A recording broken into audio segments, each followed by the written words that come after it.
Well, hello there, and welcome back to the Golden Age of DC Comics 365 days, where I am reading from this wonderful gift I got from one of my best friends about 2 decades ago, and it's been surfing every coffee table I've had ever since. And it's well loved, it's well read, and this year I'm reading it to you, and with you, and for the sake of comic book conversation. The spirit of the talks that we would get into at the comic book shop, and this is great, and I think that's great for the kind of content that I want to enjoy and interact with. So it's today. Today is St. Patrick's Day. Happy St. Patrick's Day! It is March 17th. And before we get into the blurb, I like to always start off by saying the golden age of DC Comics ran between 1938 with Action Comics #1, the first appearance of Superman, to 1955. The Silver Age begins in 1956 with Showcase #4, October 1956, with the first appearance of the new Flash, Barry Allen. And I'm a Bronze Age baby. I grew up in reading Bronze Age comic books. The Bronze Age begins about 1970 and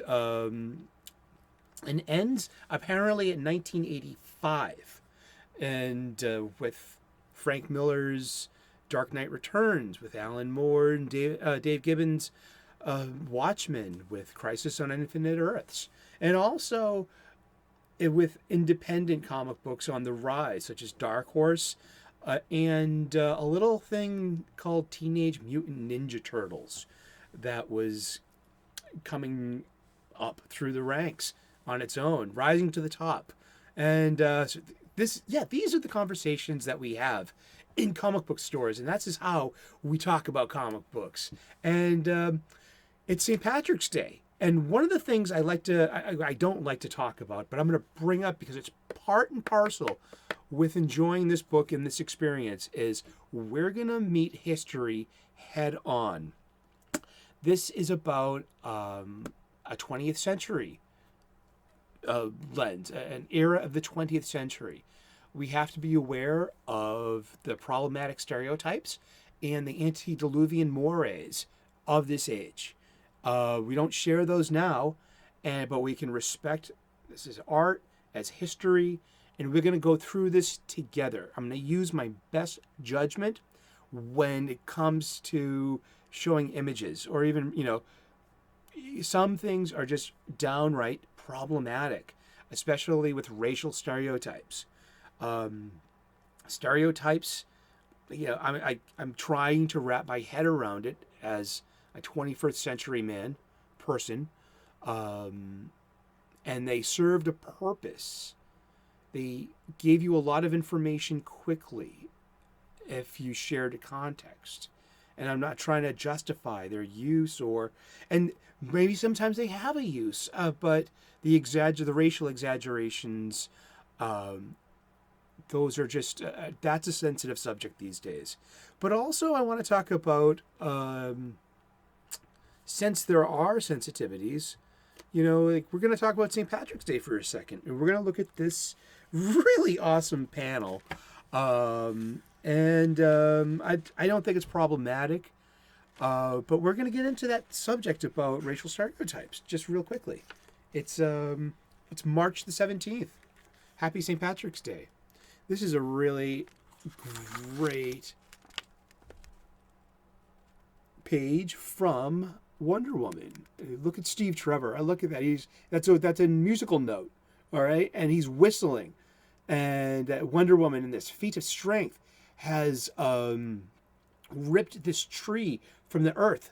That is, it's infested with leprechauns. Remember, it's St. Patrick's Day. So, what's a leprechaun? A leprechaun is a mythical quasi-human creature that's diminutive in stature and has magical properties, and it's part of Irish mythology, perhaps. We need to even check the history of the leprechaun out while we're at it. That's her best friend, Etta Candy. And the H on her jumper, I believe, I was going to interpret that as being for Holiday University or Holiday College. That's where they go to school. And Etta Candy is the head of a sorority. And the girls are called the Holiday Girls. And they all go to college.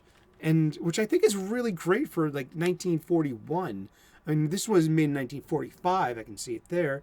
But, I mean, single young women getting educated and shown in heroic roles because they're getting into antics. They're going places where that maybe like, you know, that aren't safe spaces for women. But guess what? Their friend Diana is going to get them out every time. So they get to live their experience and survive any danger and have this mythic protector. It's a great comic. I mean, Wonder Woman's just great. So yeah, let's read the blurb, okay? It's March 17th, St. Patrick's Day. Story by William Moulton Marston. Art by Harry G. Peter. From Wonder Woman number 14, fall of 1945. St. Patrick's Day. Wonder Woman, Steve Trevor, and the diminutive Etta Candy, she was petite, they confront loads of leprechauns and also a Nazi spy known as the Gentleman Killer, a.k.a. Rudolf Hessenpfeffer. I wonder if that means something in German. The villain infiltrates the underground world known as Shamrock Land and attempts to make off with gold and jewels, but he is thwarted by the Amazon princess and a trio of leprechauns named Hoppy, Wuggle, and Shaggy. A strong streak of whimsy infused many of the early Wonder Woman stories, written by William Moulton Marston. And we're going to look at the art real quick just again. This is great original. I love the art style. I love Harry Peter's art style. I just really, you know, maybe it's the thick thighs. The TITHICC. Thick thighs save lives, yo. Yeah, I love that. Don't shoot, Steve. Blazes, I missed him. See, like he's like doing, she's trying to boss him around. He's so impetuous. Among the huge trees of the redwood forest. Alrighty, but it's St. Patrick's Day, and so this book is going to be fraught with other ethnical, racial, cultural stereotypes. And St. Patrick's Day is one of them. I mean, the leprechaun, Shamrock Land. I mean, you have an expectation when you see the stereotype of the quote-unquote Irish. I am second-generation Irish American. My mother is first-generation Irish American. My grandparents were naturalized American citizens who immigrated from Ireland. My grandfather was from Kerry. My grandmother's from Sligo. And they met over here and, experienced the American dream. He was professionally successful, was a homeowner, had 5 kids and 3 grandkids, and a splendid. They represent the American dream to me, and also I'm of Irish culture and Irish upbringing. All of my aunties and older uncles, they all had brogues, and all of my cousins are their children, and it was a tight knit community in Dorchester, and it was just of a bygone era. But I was raised Irish Catholic, so. Should I have, I one time got into an argument on a comment I made about St. Patrick's Day, last St. Patrick's Day, and a guy from Ireland took he was a little offended that, because I'm a Yank. I mean, I'm only, I got, what basis do I have to claim my Irish culture? Here I am with my flat cap and I'm in my brogue that I'm trying to emulate, and someone took that a little offense to that.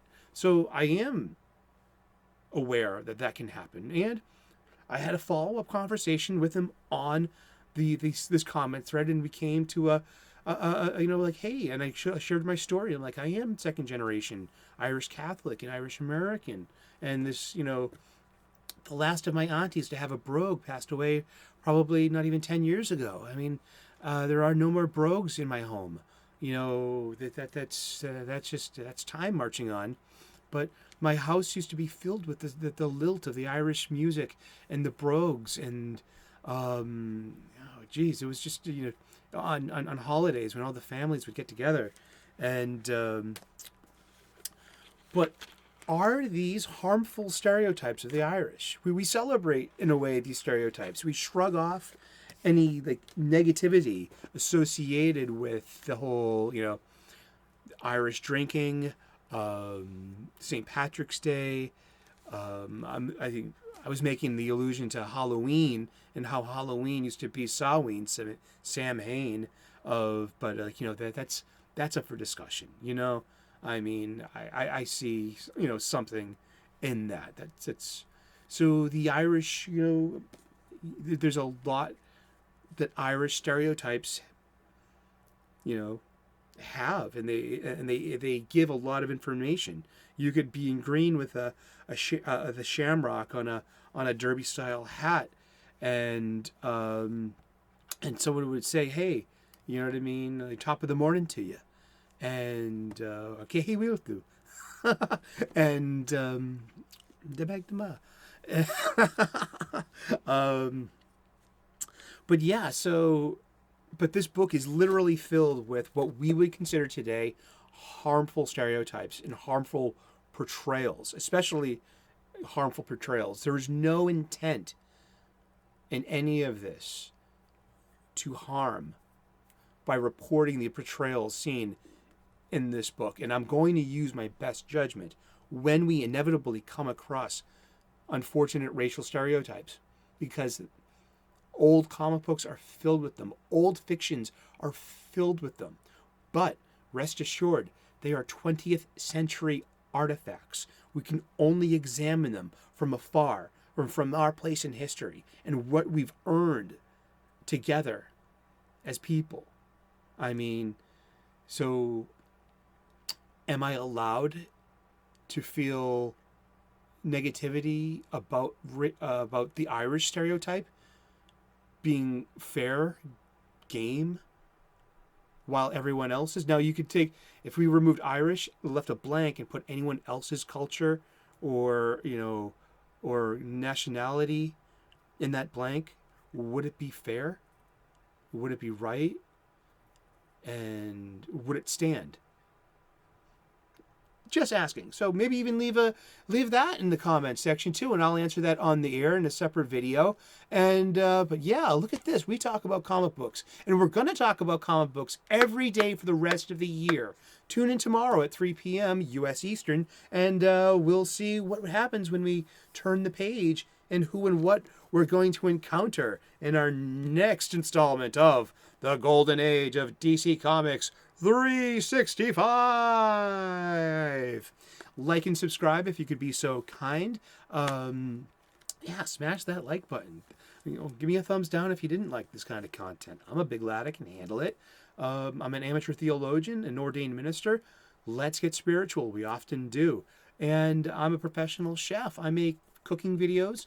So I want to share with you restaurant level cooking hacks so you can make nutritious, delicious, and beautiful food for you to share with your loved ones at your table in your home. So come aboard Reverend Sully's channel. Yay, we're full of good stuff here. Okay, well, you have a wonderful day. Thank you so much for tuning in. And happy St. Patrick's Day. May the road rise to meet you, and may you be dead a half an hour in heaven before the devil knows you're dead. And I don't want to slip into a brogue, but I miss the way my grandparents talk. It was music to my ears. Seriously, I love the Irish brogue. God bless you. Cheers.